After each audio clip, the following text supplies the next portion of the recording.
I mean, I know of kids who have been moved 20 times. They don't even try to build a relationship, who end up, after they age out of the system, become homeless, are really addicted to drugs. They get into criminal activity. They end up in jail.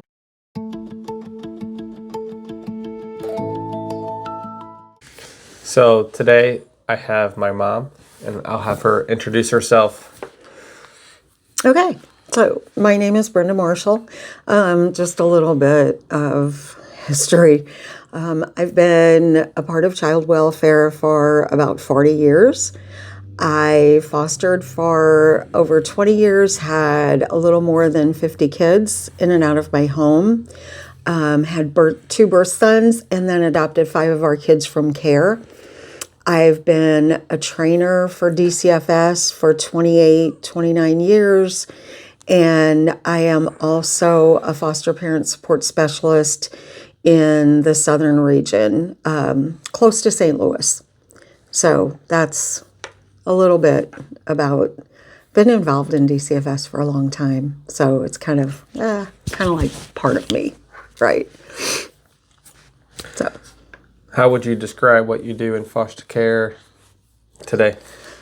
So the training part of it is basically what it says. We do pre-service trainings, which means that people have to take a certain amount of training in order to be licensed to be a foster parent.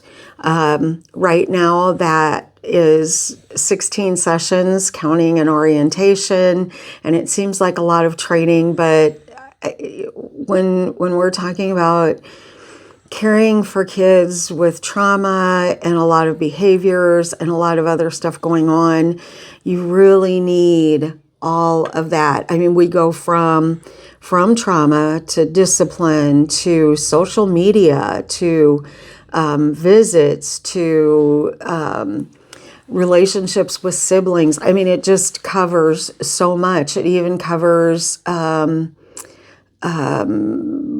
oh gosh, there it goes. I'll come back to that. Anyway, there's just so much that it covers that you have to have in order to do this. And I think if you wouldn't have this much training, there would just be no way that you could really take this on. It was sex trafficking, which is a huge thing, and I think people don't think about that maybe when they think about foster care, but in fact, our kids are way more susceptible to being sex trafficked than any other kids.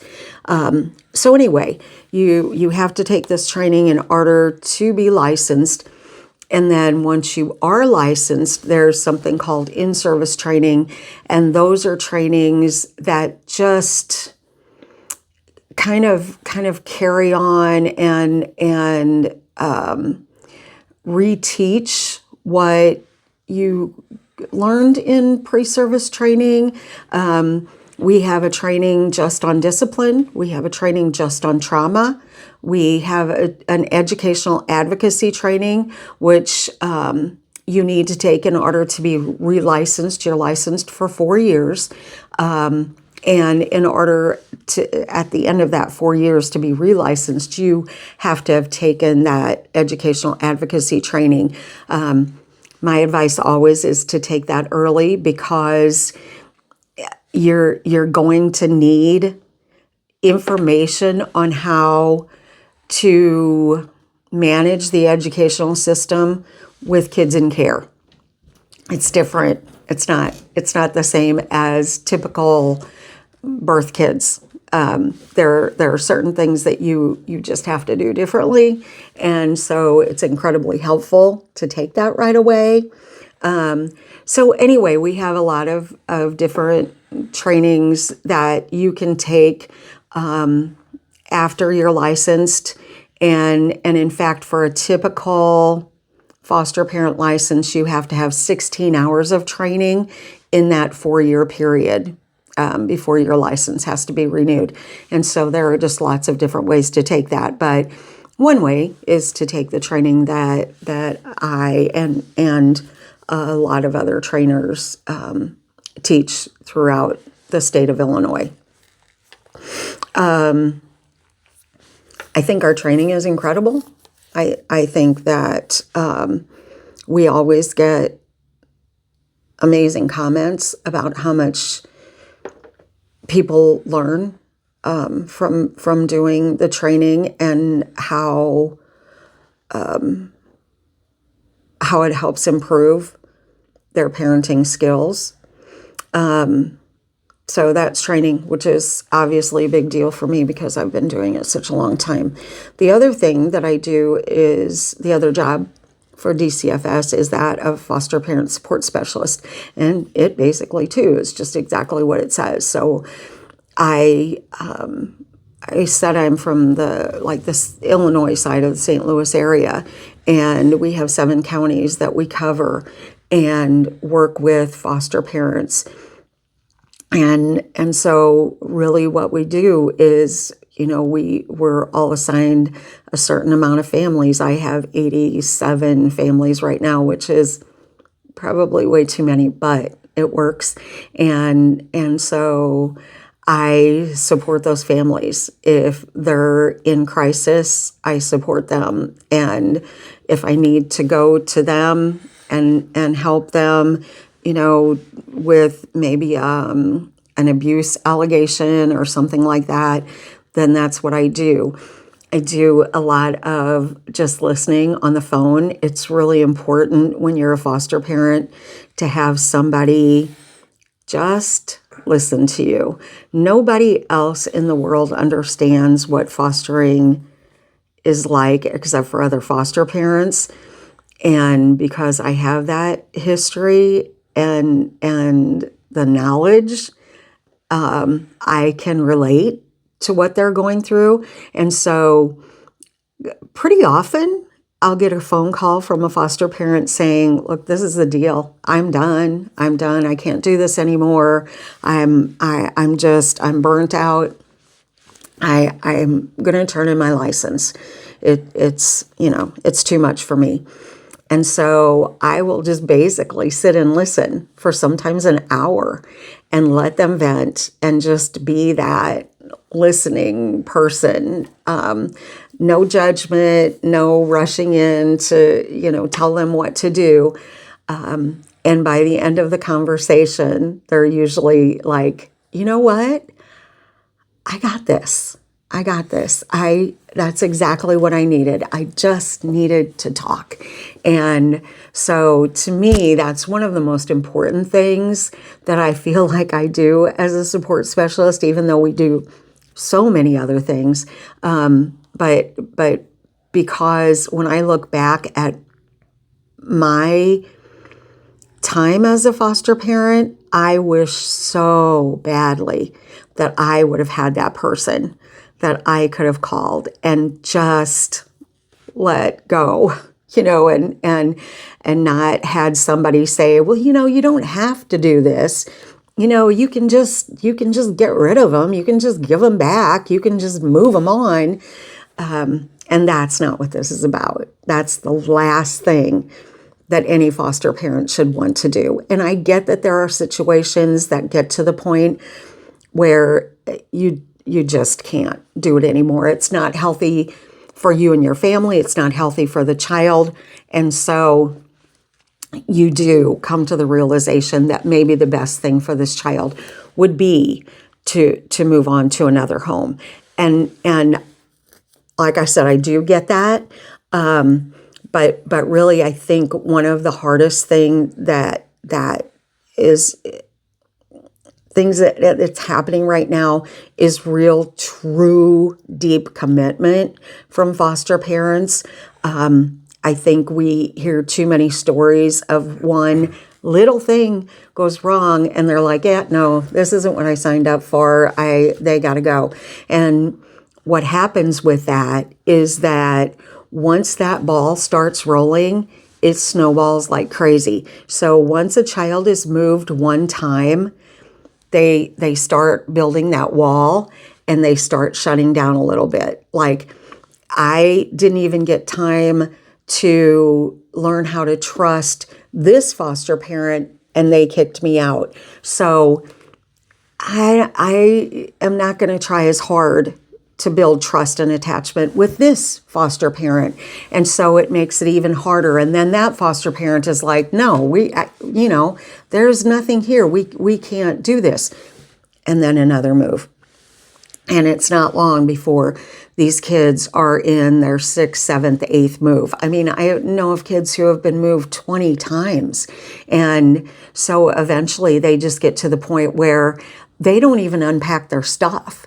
They don't even try to build a relationship. They don't try anything because it's a waste of time. They know they're going to leave. They know they're going to move. They know they're going to be rejected. So I'll just move into this home with the thought that I'm going to leave anyway. So I'm just going to set myself up for that. And that's a really horrific place for a child to be, especially when when they didn't choose to be in this situation in any way, shape, or form. They didn't ask to be abused. They didn't ask to be neglected. This was a choice by an adult on a child. And so they're suffering the repercussions of all of that. And to be punished then in a place where you're supposed to get love and support is a real slap in the face. That now besides the trauma I suffered initially from the abuse and neglect, and then the trauma that I suffered by being removed from my home, now you're suffering trauma from being rejected and put out over and over and over again. And that's, like I said, it's horrible. It's horrible for a child to go through that. And so these are the kids who never find a true attachment home, who end up aging out of the system, who end up, after they age out of the system, become homeless, are really addicted to drugs. They get into criminal activity. They end up in jail. They end up pregnant on the street, and it's just, I feel like if that first home would have just hung in there long enough to get them through that tough period, which 99% of the time you can, if you can just hold out long enough, you save all of that. And virtually, in essence, you're saving that child's life. It's so easy to give up. Take the hard way out. Don't give up. I just, that is such a soapbox of mine that I just, and unfortunately I am in jobs that I do hear it all the time.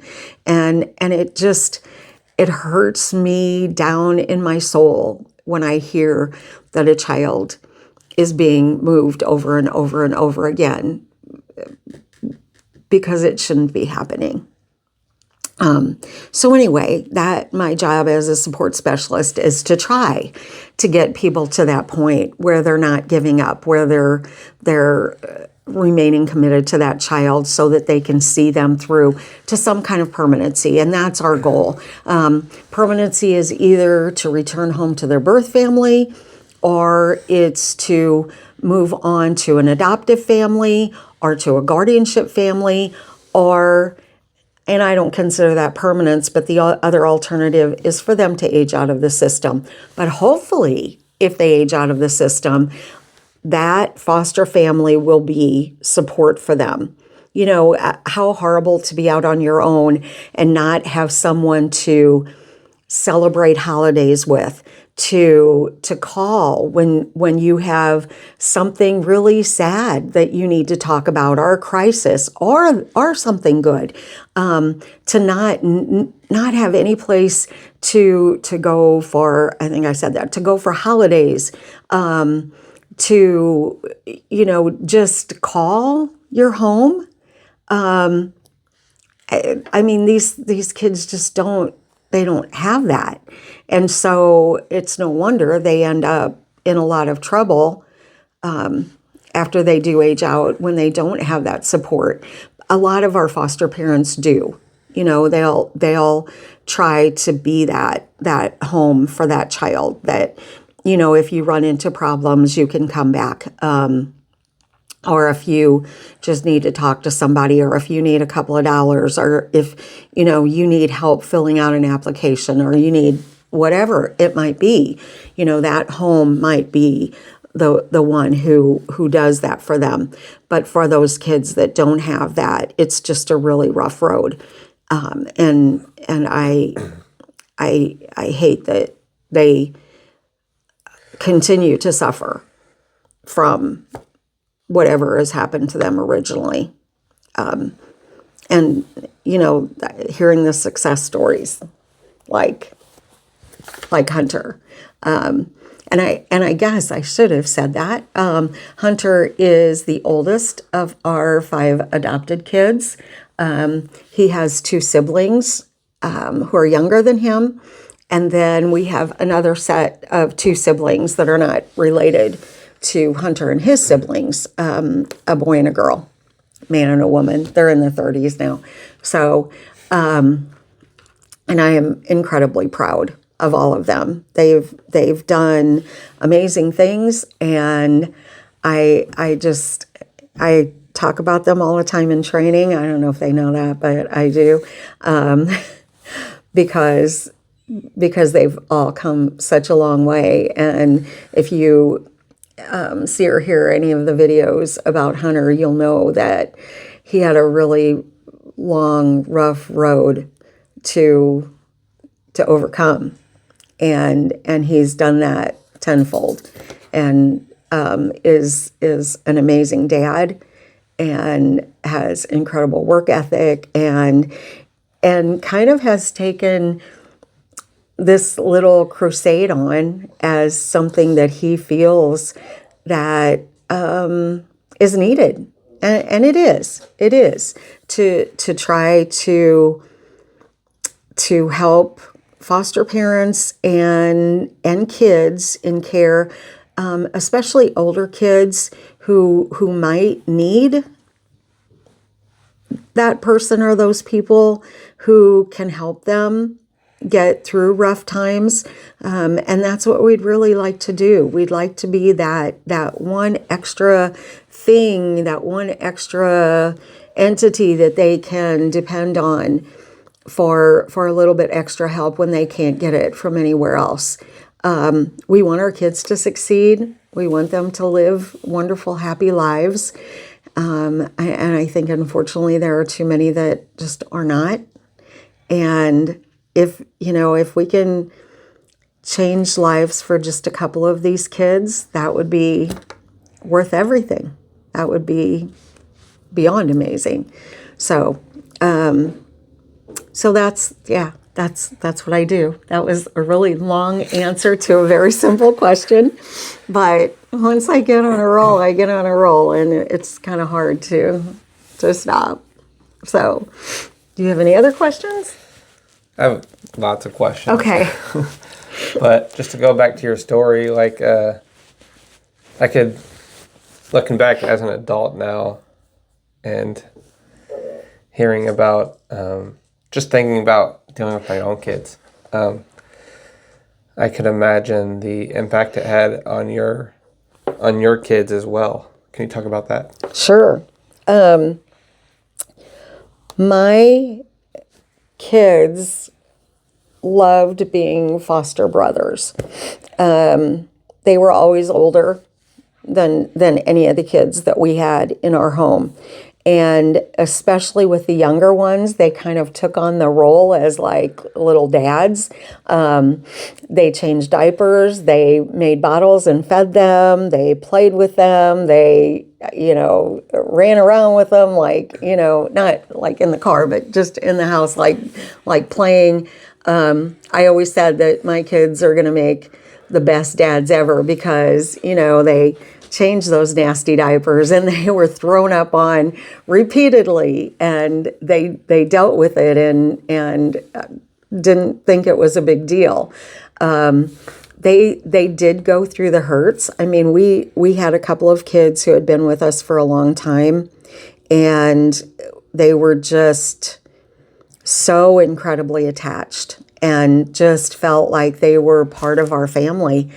And then when they left our home, it was rough. It was really, really hard. And I think once you have your first big hurt, you kind of prepare yourself somewhere in the back of your mind that, okay, now I know that there's the potential for this to come along. There's the possibility that, we're going to get totally, completely attached to this child and they're going to leave our home. And so I think once you go through that, I won't say it's easier, but it's more expected and you're a little more prepared. And so I think they were a little more prepared. And I always tell people in my classes, on the other side of that, I am not going to lie, because I think it's important for people to know that there were kids that when they left our home, we kind of did a little happy dance. We didn't not love them. We didn't not care for them. We absolutely did. We did everything that we could possibly do for them. But there was something, and you know how even as adults, you don't just totally completely mesh with every person you meet, and that happens with kids too, in care. We did everything that we did with every other child that was in our home, and they would never have known in a million years that we weren't totally meshing, because there was no difference in the way I treated them or any of us treated them.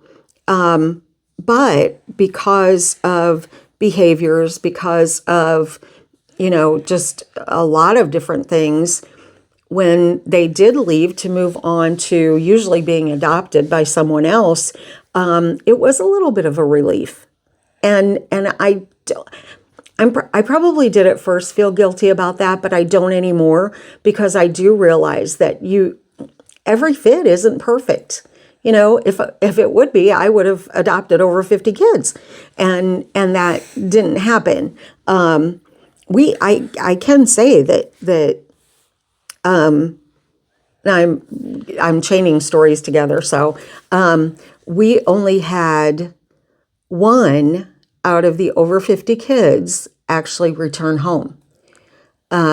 She did eventually come back into care. So our statistics were not good. Our kids went on to be adopted most of the time. And that's okay, because I feel like God has a plan, and his plan is for that child to go where they need to go. And we got in this to foster. We had no intent at all, starting out with fostering, to adopt. Never talked about it, never thought about it, until these guys came into our lives. And then it was like a light bulb, and it was like, that's where he wanted us to go. That was his plan. We fostered for 15 years, and he said, these are the kids that belong with you forever. And then, of course, if you do the math, it took over 5 years to actually get them to the point where we were able to adopt.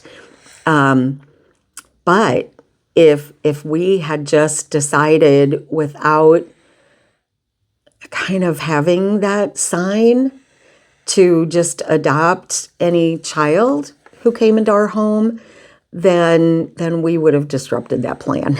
and it wouldn't have worked out the way that it was supposed to. So I do know that lots and lots of kids do get adopted from foster care. I also think that our statistics are a little high as far as kids not returning home. I do want to add a little piece to the little girl that I was talking about that ended up going home to her dad. She came when she was 2 months old. She left right before her second birthday, went home with her dad. He would come and visit us, bring her to visit us, because he was very grateful for the 2 years that we gave her, and felt like she was smart and wonderful and beautiful because we helped her get there. And so he became very close to us. And then his job moved him to a different state far away. And so we really lost contact. Well, we found out years and years and years later that things fell apart after he moved, and she ended up going back into foster care. My oldest birth son called me one day and said, "Hey, guess who I found on Facebook?"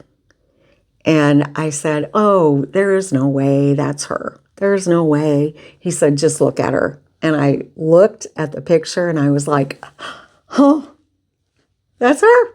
That's it." I knew it instantly. And this was like 20 years later, close to 20 years later. And so I messaged her and I said, I know you don't know me, but I need to talk to you." And she messaged me back and she said, "I know exactly who you are, and yes, we need to talk." And from that day on, she became a part of our lives, like, I mean, just such a huge part of our lives. Now she's not legally, but she's like my daughter. She's Hunter's sister. Her son is my grandson. He's just like every other grandchild that I have. And so another thing that, is kind of meant to be, and how that came about, and how it just went full circle. And she said, I know this is where I was meant to be, and so that's huge. But she is incredibly important to all of us, and just a big deal in our lives. And so you never know how things are going to work out. Like I said, she was the one and only child that we had that actually went home and stayed home. I can say that we had a couple of kids that went home and came back into care, went home, came back into care, but didn't stay at home. They ended up just staying in care. But yeah, that's kind of part of it too. I don't even remember what the question was that you asked. Yeah, you're just talking about your birth kids and their experience with foster care. Oh yeah. But it was really important to them. I mean, I feel like when we adopted, they were so 100% into it. I mean, they celebrated it. They were proud of it. They loved it. It was, and treated them like they were their siblings forever and always, yeah,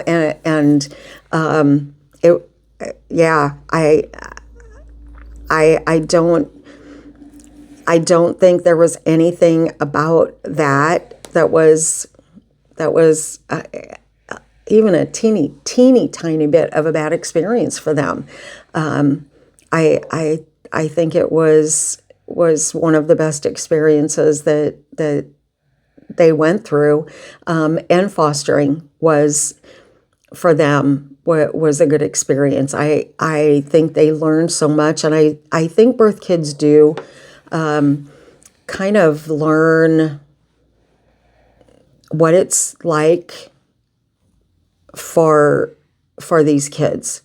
I think they get an education in, wow, that really happens, or wow, everybody doesn't have it as good as we do, and they actually get taken away from their parents, and what, and so I think they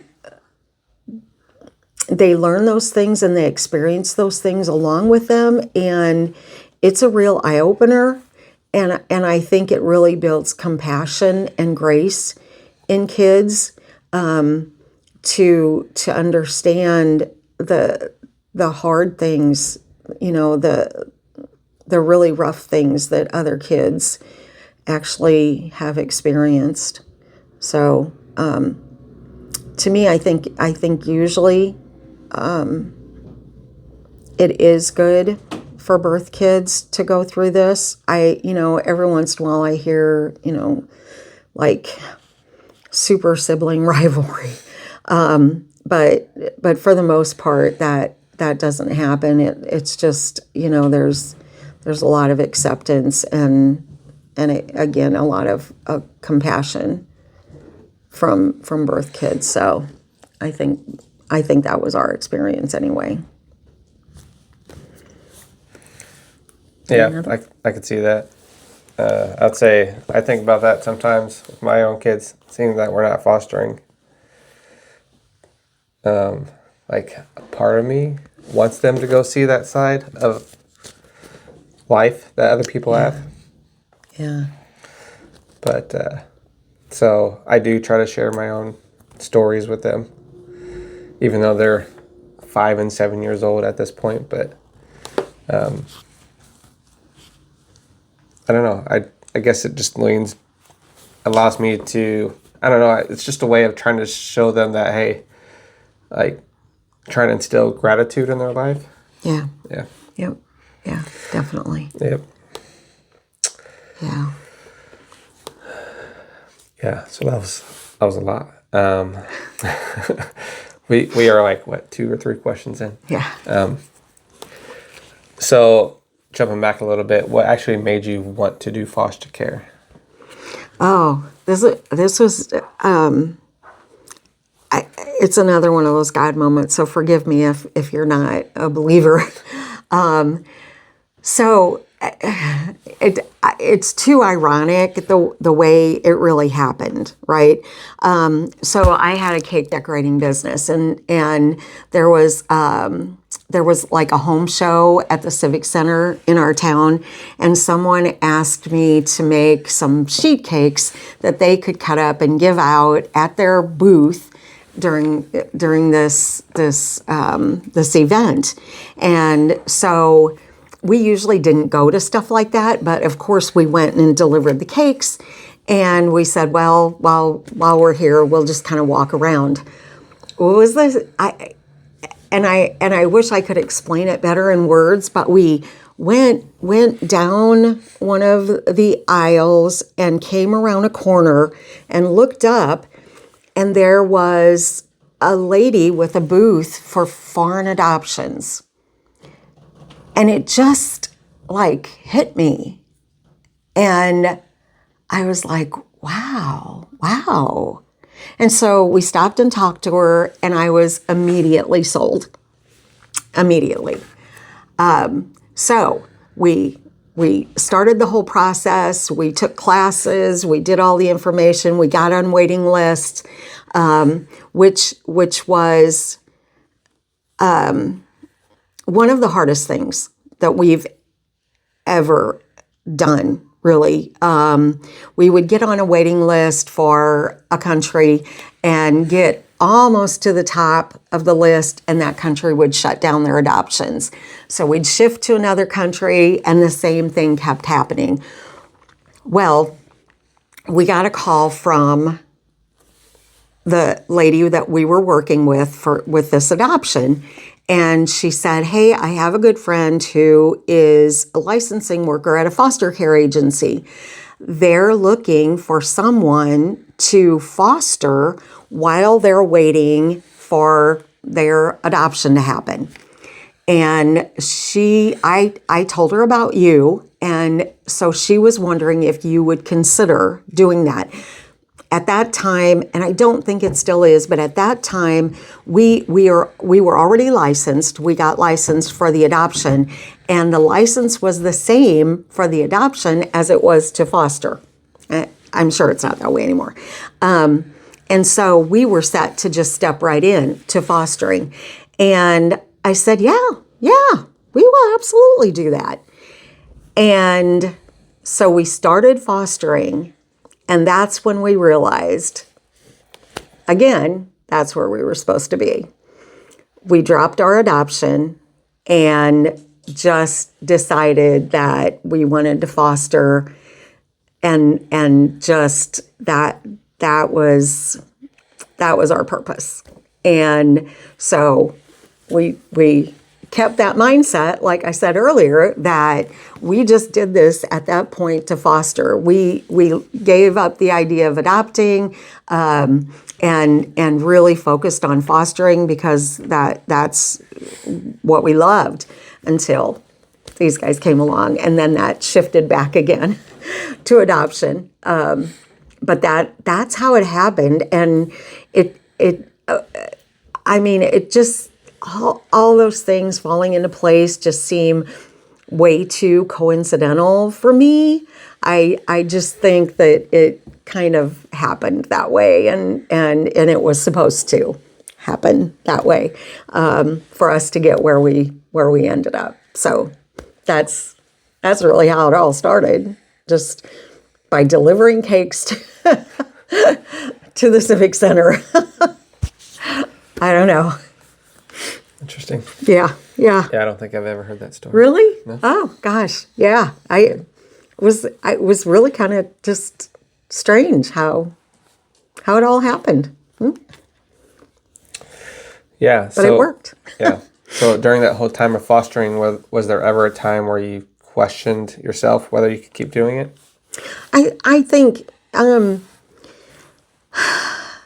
I think most foster parents go through burnout, and I'm sure that there were a couple of times where I said, "This is just too much. I don't know if I can do this." So backpedaling a little bit. So we had the two birth sons, and then we were licensed for 6 kids. So we almost always had 7 or 8 kids in our home. And so when you get some pretty drastic behaviors from several of those kids, it can be a lot. And I think, like I said, I had a cake decorating business, so I could kind of make my own hours. But I found myself running, like, to visits, to doctor's appointments, to sports events, to you name it. And it was every day, sometimes 2 or 3 times a day with appointments. And it did get to be a lot. And and so added with the behaviors and trying to keep my business going, I am sure, I mean, nothing specific comes to mind right now, so it must not have been too terribly drastic, but I am quite sure that there were times that I felt like I was a little into that burnout stage. But then, you know, I think what happens a lot of times is that you hit that point and something amazing happens, and it just totally, completely fills you up, and you're ready to go again. There used to be, I can't think of his name right now. It would come in just a second, but there was a motivational speaker that we would go anytime that he had a conference or meeting or whatever. And he was just beyond amazing. And we tried to be sure to always go, because he would do that for us. When we walked out of there, we were ready to take over the world again. and so that kept us going for a long time. And then, as far as the kids, the little things like Hunter's sister had a real difficult time accepting us, and I can remember it. And this is kind of a long story, but I'll try to make it as short as I can.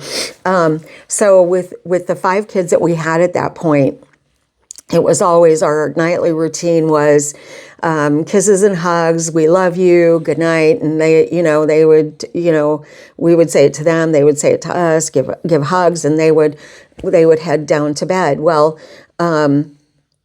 she would never hug and say I love you. That would never happen.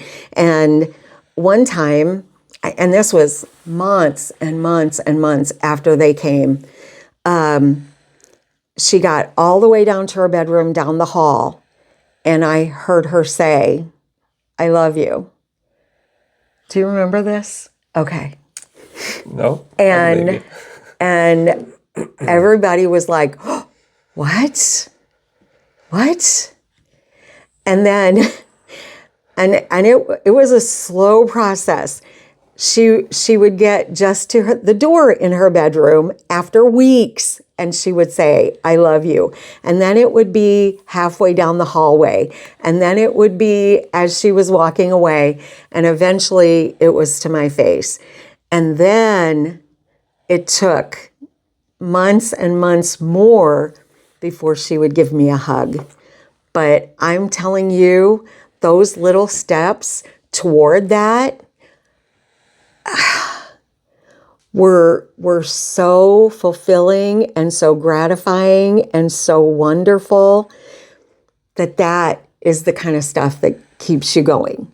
It makes you feel like I'm making progress. I'm doing something here. And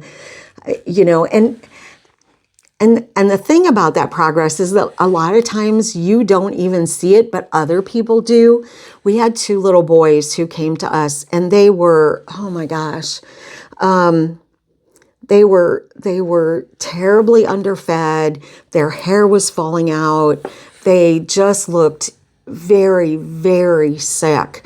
And ours was their 6th home in a short time. And they had been with us for, I don't know, maybe 3 months. And I had taken them to the office with me to drop off some paperwork. And one of the supervisors walked through the office where we were the three of us were sitting, and she said hi to me, and she got to the door and she flipped around and she said, is that Chris and Zach? And I said, yeah. She said, I didn't even recognize them. They have hair. Look at their little faces. And she just kind of flipped out. She actually didn't recognize them at first because they had changed so much. And she was just amazed. And then I looked more closely at them and I was like, oh, she's right. Wow, they really have changed. They were happy, they were smiling, they were giggling. And she opened my eyes to that and made me realize that because that change had happened so gradually, we didn't even really notice it. It was, but there it was. It definitely had happened. And they actually were with us for 6 years until they were adopted by another family, and were wonderful, healthy, happy kids. And it was, it was amazing to see that transition. And I think that was another lesson that I got, that it kind of taught me to look more closely at those little steps, that little bit of progress that you make, to just kind of step back and see it and be so incredibly grateful for it. But if I think if you don't really look, you don't necessarily see it. But it's nice too. It's really nice to see it. So, yeah. So because of time, I'll ask one last question. Okay. For those that are considering fostering, what would you say to them? For the first thing I would say is that if you're a couple, if you have a parenting partner, I would say don't do this unless both of you are 100% into it. You can't kind of instill this into someone. It would be horribly selfish for you to do this if you didn't have that other person with you in it. You can't do this alone. And honestly, what happens is that kids get into your home, and these kids have had to be in survival mode so long that they can read people like a book. They figure you out instantly. So when they come into your home and they go, oh, this person is into it and they really want us to be here. They really care about us. But this person is like, yeah, this is their job and they're going to do it. I'm not really going to get into it. I don't necessarily want to be here. They're going to align with that person who is supportive to them and kind of try to push that other person out. And that causes problems in partnerships. It really does. And that can be harmful to everybody. So that would, up front, before you even get started, that would be my first suggestion, that if you're not both into it, don't do it. Hopefully that the other person will, and I've heard this, once they got more information and once they talked to other people and once they, spent some time maybe with kids in care, then they were more open to it and they realized that they, maybe weren't seeing the full picture, and did change their mind. But if that person doesn't change their mind, then there are other things that you can do. There are CASAs, court-appointed special advocate. There are lots of volunteer groups. There are so many things that you can do to help. And yes, it's not exactly like fostering, but it is the next best thing. And we don't want kids to come into our homes just to do more trauma. and to hurt them even more. So that's my absolute number one suggestion. I think some other things is after you start thinking about this, do the research. There are a ton of YouTube videos. There are so many trainings. There are books. There are so many things that you can really take a look at to help you to make that decision. Talk to other foster parents. Go to a support group where it's nothing but foster and adoptive parents. They are very honest about what they do, and they will let you know what it's about. But if you do then go through all of that and you decide that this is right for you, then what happens is you call an agency, you talk to a licensing worker there, they take down your information, they get you set up with classes, and then you start with the training. I can say that we do have people that get a little ways into the training, or maybe even close to the end of the training, and they decide that this isn't right for them. That maybe at this stage in their life, this isn't really where they need to be. And so they either just don't continue at all ever, or they wait a while until situations or circumstances in their life change that they're more ready to do this. And that's where you need to be honest with yourself again and make the right decision there. I have so much respect for people when they do that, because what they're saying is that I care enough about these kids not to just say, yeah, bring them over, we'll give it a try. If it doesn't work, we can always give them back. That's a horrible attitude, and you're affecting lives. And so that should never, ever happen. But once you go through the training, once you do a mile and a half of paperwork and get background checked and all of that, then you will get licensed. And once you're licensed, then you will be able to accept kids in your home. The thing about accepting kids in your home is that usually people are so excited about being licensed and getting that first child that somebody calls them and says, we have it. And they say, yes, we'll take that child. Well, let me tell you, no, you don't even have to tell me about the child. Yes, we'll take that child. Everybody should have their deal breakers. Everybody should have those things that they say, I would love the child, but there are certain things that I can't do, or I can't accept. And I can't waver from that. And that's another thing that I so totally respect out of people, that if you say, I'm sticking to my guns, and I'm not going to take a child just because I want a child to be in my home.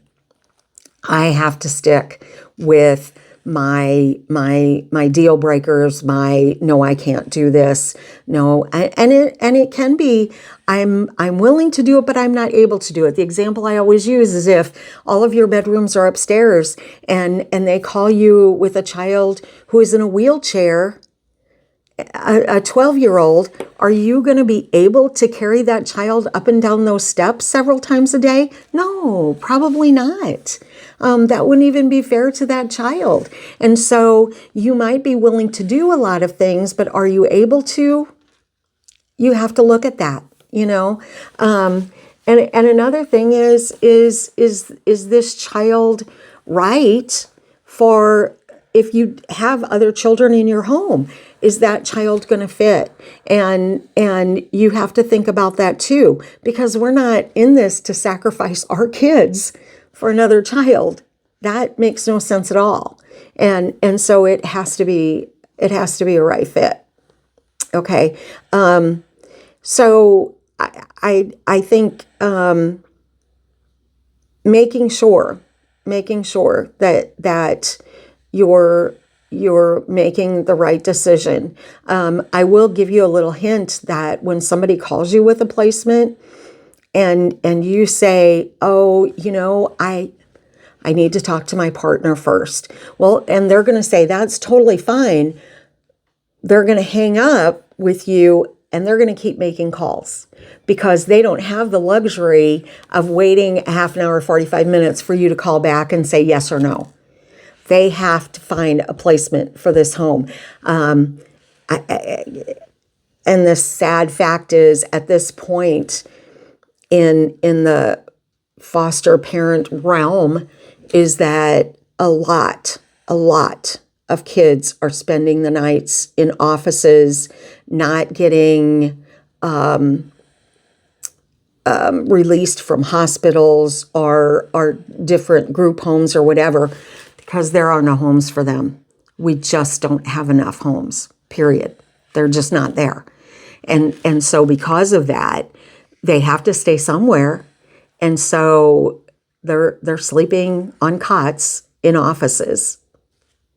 And so you'll continue to get calls if you say no. Don't ever worry about that.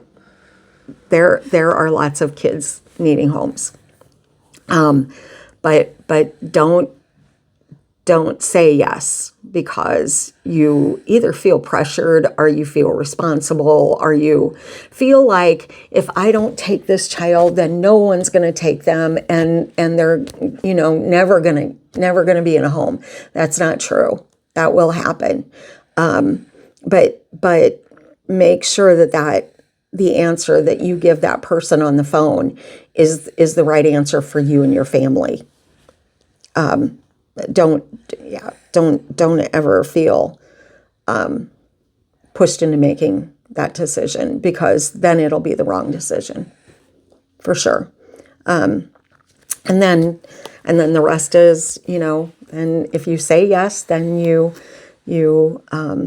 that child comes to your home and you love them, you care about them, you nurture them, you accept them for who they are. A couple of the things that I think are really important when a child comes to your home is that you just give them their space. Whatever you do, don't rush in and give them a hug. We don't know what's happened to our kids. They may have been physically or sexually abused, and for a stranger to rush up and put their hands on them is an incredibly horrible threat to them. And so we don't want them to be afraid of you in the first 5 minutes that they walk into your home. And so just be really careful with that. After a little while, you might say, is it okay if I give you a hug? And if they look like they're terrified, or if they back up, or if they say no, then that's fine. That's fine. If you ever decide that you want to give me a hug, I'm here. But I'm not going to force you to do that. I respect that. Another thing that I think is important is for you to show them every single nook and cranny in your home, every door, every drawer, every cabinet, what's behind it. Because if you show them almost everything and you don't show them what's behind that door of that linen closet, they're going to think, is there something bad in there? Is that why they didn't show me? Is that where the scary stuff is? Where the bad stuff is? Show them everything. And so there's no question about what's where. Because you've been open and honest and you've been willing for them to see all of it. And I think they deserve that because of the situation they've been in. Their mind can really take them places that we don't want them to have to go. And so if it means seeing inside the linen closet or inside the crazy drawer in the kitchen where you keep all the junk, that's okay. That's all right. There are way worse things. And And then another really important thing is, what can I do for you? What can I do to help you feel comfortable? What can I do to help you feel safe here? We understand that this is not a good time for you. And then also on that note, while you're doing that, way too often everybody assumes that someone else has explained to this child what's going on. And there's every chance in the world that no one has done that. And so it's a really good idea to ask them, has anybody talked to you about what this is all about? And I can almost guarantee they're going to say no. If they say no, then you can say something to them like, so we're foster parents and we take care of kids while their parents get help to make things better at home. And it doesn't have to be a long, drawn out explanation. If they have questions, you can answer those, but just, we help parents, and we take care of you. We help take care of you while they do what they need to do.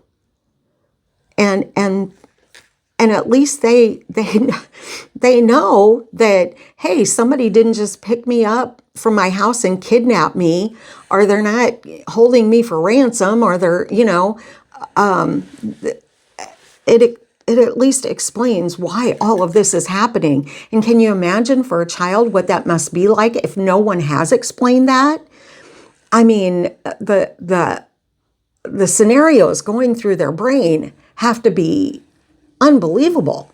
I can't imagine what I would think as a child or as an adult, if someone would just come and grab me and stick me in a car and take me away somewhere and just drop me off at a stranger's house. I can't even fathom what that must feel like. So they deserve an explanation of what's going on. And then, like I said, coupled with that, what can I do for you? What can I do? Do you want a nightlight? Do you want an extra blanket? We like to say that it's not a bad idea to have maybe a tote of blankets and a tote of stuffed animals, and say to the child, you can pick your own blanket and you can pick your own stuffed animals. Even the teenagers will take a stuffed animal. But that's theirs. That's theirs to keep. If they come, they go, whatever happens, that's theirs. And what do you need? Do you have a runny nose? Do we need a box of Kleenex here? What can I do for you? Do you like to leave the blinds open at night? Do you like them closed? Do you want to, let's look in the closet. So you can see that there's nothing bad. You know what? Let's take a look under this bed, just to show you that there's nothing bad under there. Those are all things that you can do to get that child to feel a little bit at ease in a horrible situation. In just a very, very short period of time, they've basically lost everything. They've lost their home, their parents, sometimes their siblings if they're placed somewhere else. They've lost their pet, they've lost their toys, their bed, their teachers, their schoolmates, their community, their neighbor. They've lost everything. Everything. And again, I, as an adult, can't imagine how horrible that must feel. And here I am in a stranger's house, and you're just telling me, yeah, everything's going to be fine. You're good. You're good. No, I don't think I am. So just doing whatever you can to make them feel comfortable. Some kids come into our homes and either they've never slept on a bed or something horrible has happened to them in a bed and they don't want to sleep there. They don't want to get in that bed because it's frightening to them. And so you can put a couple of covers down in the corner, and if you don't want to sleep in the bed for a while, that's fine. Let's just make a little bed over here. Does that feel better to you? Is that okay with you? And eventually, once they start to trust, they'll get in that bed and they'll be fine. But don't push them. Don't force them to sleep in that bed, because it can be a terrorizing thing for them. But just take their cues on things.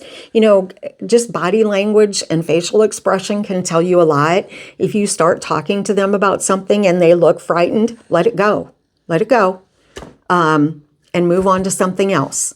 Or you can say, oh gosh, that looked like it scared you. What can I do to make that better? Or can I do something different to help you? They may or may not tell you. Who knows? But at least take those cues always, because they'll be there for sure. Other than that, just care about them and remain committed, and again, see them through those rough times so that you can get to light at the end of the tunnel, because it will come. It will. And it's the most amazing, incredible thing to happen. I always say foster parents are like superheroes. There aren't many professions that you can have that you can change the trajectory of a child's life. This is one. This is that place. You can change that child's life forever. And there aren't many rewards that big in this life. But boy, when it happens, it's incredible. It's just so incredible. And so I would say to you, if you think this is possible, and if you think you can do it, please try. If you get to the point where you think it's not going to work, then do let it go. But if you think it can work, then go through those steps.